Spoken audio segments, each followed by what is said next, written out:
bleating, BLEATING, voices coming up from the basement of this building where we have our studio. Talk about ambiance. Absolutely. It sets I mean, the mood. well, it just goes to prove that I'm doing something right. With my show. I mean, this building's so evil. I gotta leave. I'm scared. I'm gonna start crying. Mom. I don't know, Chuckles, your eyes were pretty wide there until we just reassured you that they were harmless. Yeah, I heard a Jack in a Box going on. I'm looking around for the damn thing. Like you set a trap on me or something. I don't know about you. Yeah. No, but these things will happen on the show. I mean, when I had the show over at our fellow internet radio station, $20 to BOB. poop. Yeah, over on BOB. There were thunderstorms on a regular basis. During my show. And there's these clouds that smell like skunk always came down through the studio too. Okay, well, I got a cold right now. If it smells like skunk, then chances are we are being oppressed. Well, actually, you would ask your friend Keith Johnson, the demonologist. Right. What foul-smelling odors mean. So, Chuckles, if I were you, if you're smelling skunk, and does anybody else smell skunk? Dirty hippies.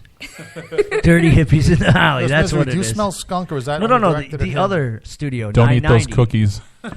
Oh, the other Now studio. you got it. Yeah, now he gets it. Gotcha. Okay, I went off on a Mysterious different track. ghost clouds that smell like skunk. Not that. That smells like crap. Tony is giving us his own clouds.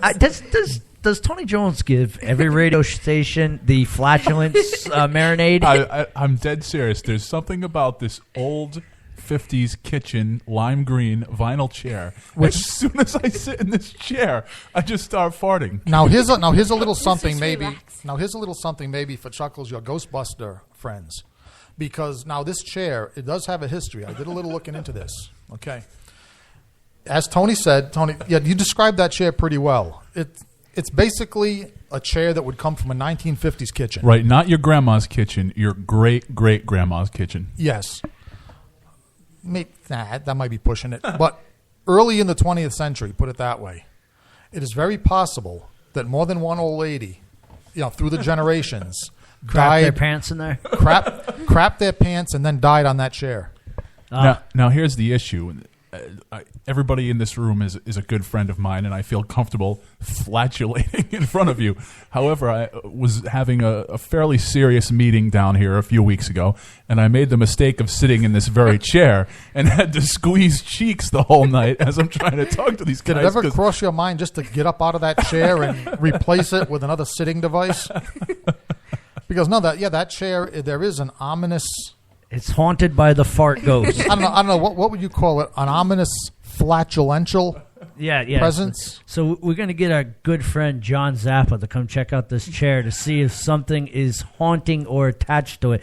But first he's got to sniff it. Yeah, that's not going to happen. Well, He'll be like, fart once for yes, fart twice for no. Yes. he's just going to cover it in salt and say, burn it. I'm already thinking about doing that. Speaking about disgusting things that make your couple go away, I try that. I think at this point that chair, if you tried to dispose of it or destroy it, it would probably just reappear right in that spot where it is now. It's found a home. And that circles right back to the relationship conversation we were having, because your first couple dates, you will not fart in front of this new potential serious relationship. Even you'll go outside and fart, and then you've hit the no turning back point when you're ready just to blast ass in front of this new date. Yeah. Or she blasts ass and stinks you out to the point where you're like, good God, what did you eat? Well, yeah, myself, I can, the voice of experience. Yes, if I was preparing for a significant night out, I can tell you right now that there are some foods that were then and are still banned from my menu. I mean, you have to think ahead for these things. What are these food items so I can get them to you for your wedding? When you're about to say I do, it'll be I poo right across there. Well, first of all, you'd have to be really talented as far as smuggling them into my food, because I avoid these things like a plague. But first of all, the obvious, beans of all various types. Brown beans. Love them. Of course you do. Yeah. Sat down with a hobo by the train tracks and enjoyed me some brown beans. Well, you got to. You have to differentiate between the foods that will make you stink and the foods that will make you diuretic. In other words, Okay. do you want to fart or do you want to shit your pants here? Now, I don't want to do either one if I'm in a significant situation. So I thusly avoid beans, especially the brown So bean. cross off the bean buns on there. The lima, Okay. now the lima bean, watch out because it's not typically associated with flatulence like But the it's brown high bean is. fiber. But trust me, if you fart after eating lima beans, you will smell like nothing of this earth. I need to get me some lima beans now. You will smell extraterrestrial, like something from the deep trenches of the earth. Oh, see, that's Chuckles after broccoli. Yeah, you will smell like a stale, stagnant seaweed on a beach. Yep. You So and broccoli. just basically, you're better off avoid the beans of all kinds. Never. Prunes. You don't want prunes unless you want to be like one of those old ladies that died on that chair. It has to run. Now that we're talking about flatulence, I feel compelled as I'm an expert on the subject. Well, yes, yeah. I think this is the most Tony Jones has ever joined the conversation on my show. So go ahead. skewing towards the healthier foods these days, I had some spicy General Tso's cauliflower. So not only did I have explosive gas, but it also burnt at the same time. No. Oh, don't even get me started on if you're referring to healthy. That brings to mind vegans. Vegetarians are bad enough. For some reason, vegan girls. I don't know. Is it maybe? I don't know if it's the diet alone that makes them repulsive, or is it the fact that vegan girls also have a tendency not to bathe and shave themselves? I think it's the combination. And they Yeah. also brag about it like they're saving the world. I mean, you talk to a vegan and you're going to know within the first 10 minutes, oh, I can't eat that. I'm vegan. Right. Get a job. Yeah, get a job swabbing out the floor in a peep show or something. Do something useful that will make you stink and be less revolting than you are now. Yes.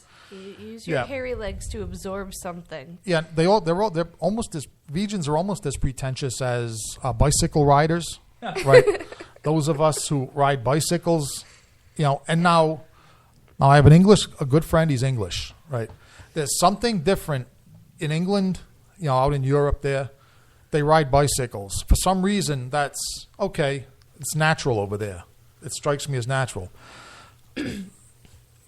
Just because you're an American riding a bike doesn't give you the right to cut cars off in traffic because they're making a bigger carbon footprint. And if there was ever a stupider phrase in the world than carbon footprint, I don't know what it is. It makes me think of the comics, like the Metal Men comic. One of the robots, just stomping down, and not that there was a carbon robot, but Look at my carbon footprint. yeah. I mean, a robot leaves a carbon footprint. It just seems to me. Yeah, but two of the most pretentious, self-righteous creatures on the face of the earth: vegans and bicycle riders. At least in Rhode There's Island, Vegans that ride bicycles. Oh, good God. vegans took the words right out of my mouth. Yep. Saints preserve us, as me sainted grandmother would say. Yeah, vegans who ride. Actually, that may be a topic for a whole other show. Like punishments appropriate for vegans who ride bicycles. Smelly, pretentious, revolting, self-righteous, hairy-legged, And bicycle. armpitted. And what? Hairy armpits too, where they can braid them. Oh, you can hide in you can hide a lion could hide in their armpits. Yeah. And it's worse Yeah, than so, the like, African the- jungle. The leg is almost contained by pants. Then the armpits, of course, it's like I'm going to wear a poncho. But keep in mind that it depends on the pants. Jeans, yes, jeans have rough, strong material. Yeah. But some of them, like leggings, they You leave all kidding? the lumps and bumps. yeah, you get the lumps, the bumps. It looks like a porcupine, like trying to 'Cause wear. it'll poke through. Yeah, it's like a porcupine wearing spandex. It isn't going to work. Well, that's the whole point. Gross. And which brings us full circle to that little. Now, what was it about the baby with the big lips? Do you want to stick to a wall, Chuckles? It was an ugly baby. Okay. You never heard anybody say your baby's so ugly I'm going to lick your lips and stick you to the window? Yes, but in a racist connotation. Oh, maybe which is why I brought it up. well, maybe they were trying to be racist to me. I don't know, but I always got told that you're such an ugly baby. We're gonna lick your lips and stick you to a window. I mean, if you had said, a frog, lips, stick it to a window, or a fish, yeah, okay. It'd be comical seeing a baby that looks like Sloth stuck to a Volkswagen window. Kind of like the Garfield suction Yeah. thing. So what you're saying is you've seen such babies. Well, have I? I did run for president. You know how many times they tried to say "kiss my baby," and I said, "Whoa, I wouldn't punch your baby, lady." It's like you lean toward the baby, and it's like your head's going to deep throat it. Yeah. I mean, it's got a mouth like a bass. Yeah. All of a sudden, it has a double jaw coming out. What the heck is that? I'll tell you. Yeah, kind of like you feel like you're going to be swallowed by alien or something like that. But this is true. There are ugly babies. Yeah, and everybody says there's no such thing as ugly babies. Yes, there is. Liar. Yeah, there is. There's babies I've seen. I want to smash them with a baseball bat. That's how ugly they are. But sometimes they turn out pretty when they grow up. No, they don't. No, they don't. I was trying to be the nice one. No, The whole ugly duckling syndrome. That's to make you feel better as a kid. Yeah, ugly. Yeah, that's first of all. That's to get you to not mope around the house It's all to get day. you to go have plastic surgery when you're 16. Well, that's when your parents see that you're one of these ugly kids, and they say, if I don't get this kid up and motivated and thinking positive, they're never leaving this house. They turn into Fat Flash and stay in my basement. Exactly. Fat Flash, I'm waiting for you. So no one ever told Fat Flat? Flash that Flat? he could be pretty one day. No. Not only can he not be pretty, but he can't be fast either. Actually, so Chuckles, yeah, speaking of Fat Flash, so you went to Comic-Con, and your opponent, your sworn blood enemy, Fat Flash, made no appearance. No appearance. To jump from one subject to another. Although we haven't jumped that far in subject matter because we're still talking about repulsive human beings here. Yeah, he made no appearance and no chance to fight me, and he definitely could not have disguised himself. I mean, unless he was... You couldn't have missed him, because I know the guy you're talking about. Right, unless he was the Stay Puft Marshmallow Man that was walking around. Maybe I missed that. There was a guy in that Big Six movie costume, that inflatable thing. No, because he wouldn't have fit in that. Never mind the Stay Puft Marshmallow Man, but what really disturbed me is you mentioned while we were getting ready for your show that Fat Flash sometimes dresses up as Robin the Boy Wonder. Yeah. Yes. Yeah. That I don't even want to... I'm not sure I want to imagine that. He would never fit in the Batmobile or Batman's little side cart there without the side cart tipping over and Batman doing an Aussie. Right. But does this person realize the irony of the two characters he chooses to portray? I don't know. The fastest hero and the most small and agile hero. I mean, what is it that drives him? I don't know. Hey, I've seen a guy that thinks he's a Power Ranger and he puts it on and it's like 5 sizes too small for him. Oh, yeah, Last time I checked, the Power Rangers were in shape. The only shape that guy was in was double round. Do you think maybe that Fetish Night at our local club here has crept into Comic-Con?